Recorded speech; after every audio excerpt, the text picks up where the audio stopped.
Bonjour à tous et bienvenue à ce nouvel épisode de Chroniques carolingiennes. Aujourd'hui, nous allons retourner dans une thématique plutôt glauque qui a eu son importance dans les différents tomes de la série, notamment par les incantations maléfiques de la mère Gaudi, la sorcière du tome 2. C'est ainsi que nous allons faire l'historique de la nécromancie et voir comment cette pratique de divination par l'appel aux morts est devenue avec le temps une forme de magie maléfique qui en fait a survécu jusqu'à notre époque contemporaine. Mais d'abord, un petit peu d'étymologie. Nécromancie est un dérivé du mot grec nécromantéa, qui se compose du terme nécro qui signifie mort, et de mantéa, qui se traduit par divination.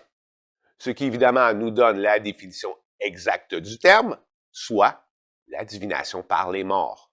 Selon certains spécialistes, la nécromancie aurait eu son origine dans les pratiques de magie rituelle des chamans de la préhistoire, où ils faisaient appel aux esprits ancestraux. Il y a aussi la notion où l'on croyait que les âmes des défunts, se retrouvant dans l'au-delà, avaient accès aux secrets de l'univers, d'où la volonté d'entrer en communication avec eux. La nécromancie, en tant que méthode de divination, prit une grande importance durant l'Antiquité. Et déjà dans le récit de Gilgamesh, produit au 2e millénaire avant notre ère en Mésopotamie, il est question d'un entretien du héros avec l'esprit d'un défunt. On peut aussi trouver des rituels pour consulter les morts sur des tablettes cunéiformes. Incidemment, chez les Babyloniens, les nécromanciens étaient nommés Manzazu et avaient donc ainsi un statut particulier en tant que devins. On peut aussi voir les traces de cette pratique dans la littérature ancienne, notamment dans la Bible, et ce même si, tel que démontré dans l'épisode 11 sur la divination, ce livre saint qualifiait la nécromancie d'abomination. Ce qui n'aurait pas empêché le roi Saul, à la veille d'une bataille, de consulter la sorcière d'Andorre, une nécromancienne, et l'esprit invoqué par cette dernière confirma sa fin prochaine, assurément en conséquence directe de la violation de cet interdit. Une autre mention viendrait de l'Iliade d'Homère. Et là, nous parlons du poète grec. Ainsi, dans son poème composé vers le 8e siècle avant notre ère, Homère nous décrit la descente d'Ulysse en Hadès, le monde souterrain des morts, où il invoque l'esprit d'un devin décédé, et ce, à partir d'un rituel qui se faisait par le sacrifice d'un animal. Comme nous l'indique ce passage de l'Iliade, la nécromancie a eu bien évidemment une grande importance en Grèce antique, au point même où des sanctuaires furent mis en place, où des oracles étaient faits à partir du contact avec les morts. Le plus important de ces endroits sacrés était le nécromantéon de l'Achéron. Dans la mythologie grecque, l'Achéron, dit le fleuve du chagrin, était un des affluents du Styx, cours d'eau qui menait aux enfers, où résidait l'âme des défunts. Malgré tout symbolisme, le nécromantéon n'était pas une porte des enfers, mais aurait été plutôt une sorte de parloir avec les morts.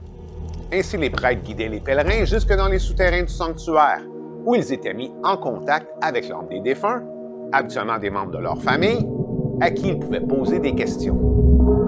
Les Grecs auraient eu d'autres pratiques de nécromancie assez particulières, dont une qui tirait son origine de la Mésopotamie, où l'on interrogeait un crâne humain. Ah, lui, il ne me dira pas grand-chose, c'est en plate. Par la suite, bien que les Romains avaient adopté une grande partie des conceptions socio-culturelles des Grecs, ils voyaient la nécromancie bien différemment. Pour ces derniers, cette pratique était surtout le fait des étrangers, comme ceux venant des pays d'Orient, et ils en avaient ainsi une vision plutôt négative.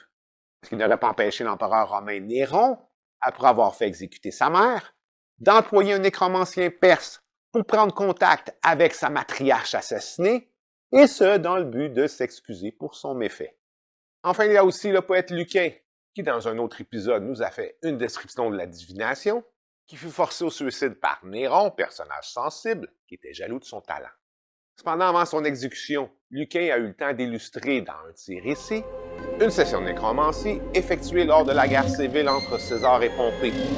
Le fils de ce dernier aurait fait appel à une nécromancienne grecque pour connaître l'issue de la guerre. Donc, selon l'histoire de Lucain, la sorcière du nom d'Érichto se rendit sur un champ de bataille et choisit un cadavre à qui elle ouvrit la gorge dans le but d'y introduire un crochet avec lequel elle traîna le Maccabée jusque dans une sombre caverne. Après des incantations, l'âme du mort hésita à reprendre son ancien corps. et Richeteau donna une raclée au cadavre, à coups de serpent, dans le but de le faire obtempérer. Finalement, c'est par l'entremise des dieux que la nécromancienne fit obéir le mort. Cette dernière dut cependant promettre au cadavre de le libérer de tout autre sortilège avant qu'il ne se décide à se soumettre en se laissant réanimer. Ce dernier prédit que Pompée allait être défait puis abattu. Et historiquement, c'est ce qui se passa.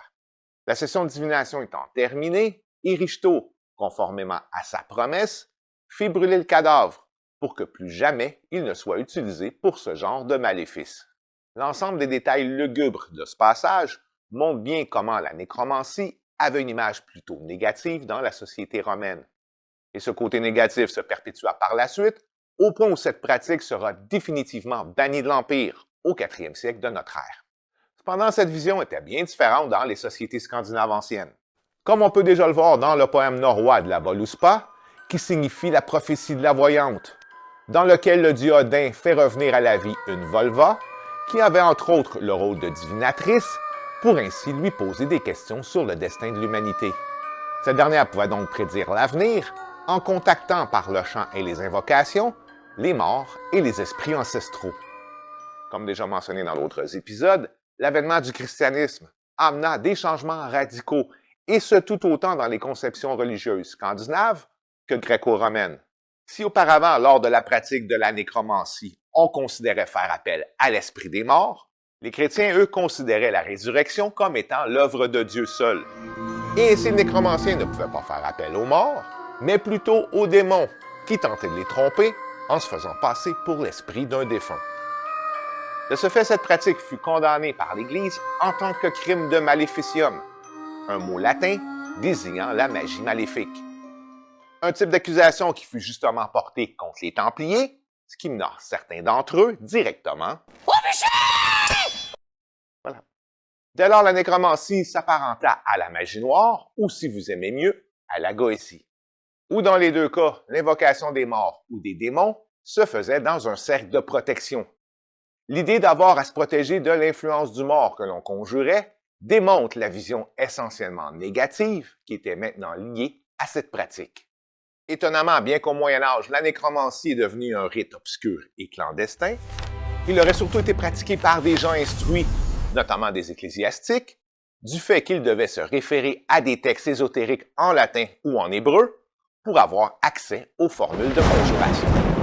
C'est ainsi que, selon la légende, il y aurait eu des écoles de nécromanciens dans les villes de Tolède et de Salamanque, écoles qui auraient été fermées dès la fin du 16e siècle par l'ordre de la reine Isabelle Ier, dite la catholique, qui fut une des instigatrices de la terrible Inquisition espagnole. À la Renaissance, même si la poursuite des sorcières et des nécromanciens s'intensifia, notamment par la mise en place des grands procès de sorcellerie, du même coup, il y a eu un renouveau de l'intérêt pour l'occulte de la part des intellectuels qui développèrent ce qu'on pourrait appeler la magie naturelle, bien distincte de la magie maléfique. Comme on peut le voir dans les travaux d'érudits, comme ceux de John Dee ou de Cornelius Agrippa, qui passèrent leur vie à étudier l'astrologie, l'alchimie et la divination. Cependant, la nécromancie garda son aura sulfureuse, notamment dans la littérature, avec entre autres l'histoire tragique du Dr Faust, publiée à la fin du 16e siècle, qui identifie la nécromancie tout autant comme un savoir extraordinaire que comme une transgression de l'ordre divin. Certains des rituels utilisés par les nécromanciens furent évidemment consignés dans des grimoires, comme on peut le voir dans celui du Dragon Rouge, dont nous avons parlé à l'épisode 12. Je vais donc vous donner ici un aperçu de cette magie cérémonielle, avec prière de ne pas essayer à la maison. C'est ainsi que, selon Dragon Rouge, le nécromancien doit d'abord assister à la messe de Noël, où il doit proférer une incantation lorsque le prêtre consacre la Sainte Hostie, pour ensuite se rendre dans un cimetière et faire une prière à la première tombe rencontrée, tout en dispersant une poignée de terre, en chuchotant « Que celui qui n'est que poussière se réveille de son tombeau, qu'il sorte de sa cendre et qu'il réponde aux objections que je vais lui faire, au nom du Père de tous les hommes. » Après s'être agenouillé, l'officiant doit prendre 2 os sur un cadavre pour ensuite les jeter en direction de l'église la plus proche. Puis se relevant, il devra faire 1900 pas du côté de l'Occident avant de s'allonger contre le sol et d'enfin appeler par son nom le spectre qu'il veut conjurer. Pour ceux qui voudraient essayer ce rituel, je tiens à vous informer que le Dragon Rouge fait une mise en garde en ordonnant de respecter à la lettre tout ce qui est prescrit, sans quoi on pourrait être en proie à toutes les puissances de l'enfer. Malgré ce genre de cérémonie plutôt colorée, la pratique de la nécromancie sembla lentement diminuer vers la fin de la Renaissance, et ce jusqu'au siècle des Lumières, appelé aussi l'âge de la raison, où devant la vision des philosophes, la nécromancie sera reléguée au rang des superstitions.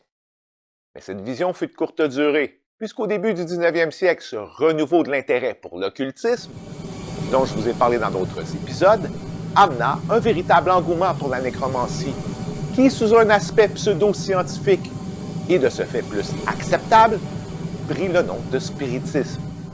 Un mouvement rendu populaire, entre autres, en France, par des hommes comme Allan Kardec, tandis que les sœurs Fox allaient inspirer la même passion pour le spiritisme en Amérique du Nord. L'idée selon laquelle la nécromancie en appelait non pas aux morts, mais bien aux démons, fut contournée par les médiums qui affirmaient qu'en tant que spécialistes, on devait s'en remettre à eux pour plus de sûreté, en s'assurant ainsi de ne pas être trompé par un esprit malin. Cette pratique en vint être reconnue sous le nom de table tournante ou table parlante, du fait que les esprits des défunts auraient fait tourner la table ou cogner sur elle pour répondre aux questions de l'officiant. Et le tout devint rapidement un loisir mondain. En 1853, un journal canadien rapporta que la popularité des tables tournantes à Montréal était devenue une véritable folie, et ce plus particulièrement dans les salons de la haute bourgeoisie. C'est ainsi que l'année suivante, Ignace Bourget, l'évêque de la ville, affirma que c'était un péché grave de communiquer avec les esprits par l'entremise de ces tables. Par la suite, c'est l'archevêque de Québec qui, à l'instar de cette vision du Moyen Âge, disait que les spirites ne communiquaient pas avec les morts, mais plutôt avec le diable, et décréta que ceux qui faisaient de cette pratique ne pourraient pas aller au paradis. Évidemment, cette possibilité de pouvoir communiquer avec les défunts mena certains spirites à profiter de la fragilité des personnes en deuil pour s'en mettre plein les poches. Cette popularité aura aussi un effet sur le côté mercantile de certaines sociétés qui furent inspirées par ces tables tournantes pour créer un jeu, soit celui de la table de Ouija. Cependant, elle a eu son origine dans ces petites planchettes que ce jeu utilise. Planchettes qui auraient été créées vers 1853 pour aider au contact avec les morts lors des sessions de spiritisme. En fait, on se servait d'abord de cet objet pour optimiser ce qu'on appelle l'écriture automatique, une pratique où un médium en transe écrivait les messages inspirés de l'au-delà. La planchette serait devenue particulièrement populaire aux États-Unis suite à la guerre de sécession, où avec ses 620 000 morts, les familles ayant perdu des êtres chers auraient pensé trouver dans ces planchettes un moyen de prendre contact avec leurs proches morts dans les combats. Et dans ma folie de collectionneur d'objets étranges, j'ai tout de même réussi à trouver une de ces planchettes centenaires, un morceau de bois minuscule qui m'a tout de même coûté la peau. L'engouement pour ce type de pratique aurait atteint son paroxysme à la fin des années 1880 avec la création de la fameuse Grande Planche. Et c'est en 1890 que la médium Ellen Peters nomma l'objet en question Ouija, nom que lui aurait révélé un esprit contacté justement à l'aide de cette planche. En 1892, William Fuld commercialisa la planche de Ouija pour la production de masse. Et depuis, elle est disponible partout et pour tous. Dans les années 60, les droits furent vendus à la compagnie de jouets Parker Brothers. Et maintenant, on parle de plusieurs millions de planches vendues. Sa popularité à travers les années fut variable. Mais on aurait pu noter une grande effervescence durant les deux guerres mondiales, où, encore une fois, les nombreuses pertes encourues durant ces conflits mena les familles à vouloir contacter leurs proches disparus. Pour ma part, grâce à mes nombreuses visites chez les antiquaires, j'ai pu trouver certaines de ces planches, dont celle des années 60 de Parker Brothers, mais aussi la planche antique de Fuld, datant du début du 20e siècle, qui, comme en fait foi à ces nombreuses marques, a assurément beaucoup servi, ou a tout simplement été utilisée comme planche pour couper les légumes. Pour ceux qui seraient intéressés à contacter les morts, vous devez savoir que pour à peine 10 € ou 15 $, vous pouvez vous procurer un jeu de Ouija. Et ainsi devenir un nécromancien, sans même avoir à apprendre les anciennes formules de conjuration. Par contre, je voudrais encore vous faire une petite mise en garde en rapport à quelques incidents sanglants qui aurait été initié par cette mystérieuse planche. D'abord, dans un ordre d'idée un peu plus fantaisiste, deux spirites ayant publié ce petit livret en 1917 affirment que leur planche de Ouija était opérée par des esprits invisibles, dont un elfe et un nain appelé Tom Tom. Cependant, la planche serait aussi à l'origine de certains drames. Ainsi, en 1933, en Californie, une fillette aurait battu son père pour obéir à la demande d'un esprit lors d'une session de Ouija. 2 ans plus tard, à Kansas City, une femme aurait appris, par l'entremise de la planche, que son mari la trompait et qu'il avait en plus caché une fortune à son insu. La dame l'assomma, l'attacha à son lit et se mit à le torturer avant de finalement l'abattre. Et ce sans que ce dernier ait pu lui apprendre où était son fameux trésor, si trésor il y avait. Ce genre de récit macabre a assurément eu une influence au niveau culturel. Et si on se fie aux différents films sur le sujet, notamment L'Exorcisme et ceux de la série d'horreur La Conjuration, on nous montre que, conformément à cette vision essentiellement religieuse, les entités contactées par le biais du jeu de Ouija ne sont pas l'esprit des morts, mais bien plutôt celui des démons. Même si la plupart d'entre nous voient dans ce type de jeu de table, aussi bien que dans ce genre de cinéma un peu tordu, qu'un plaisir ludique, il y a aussi une partie de la population qui a gardé cette perception très négative venue du Moyen Âge, dont, entre autres, mon retardé préféré. Mon évangéliste préféré. That is full-blown witchcraft! It's witchcraft! Et pour ceux qui ont un véritable intérêt pour la nécromancie ou l'occulte, je vous conseille le tome 1 des Chroniques. En fait, je vous conseille les 3, disponibles sur Amazon. Alors voilà qui conclut cet épisode. Je vous remercie pour votre fidélité et j'espère que vous avez apprécié. Pour ceux qui ne l'ont pas encore fait, prière de vous abonner à la chaîne. Je vous donne donc rendez-vous pour un prochain épisode de vos Chroniques en vous souhaitant bonne journée et surtout bonne lecture.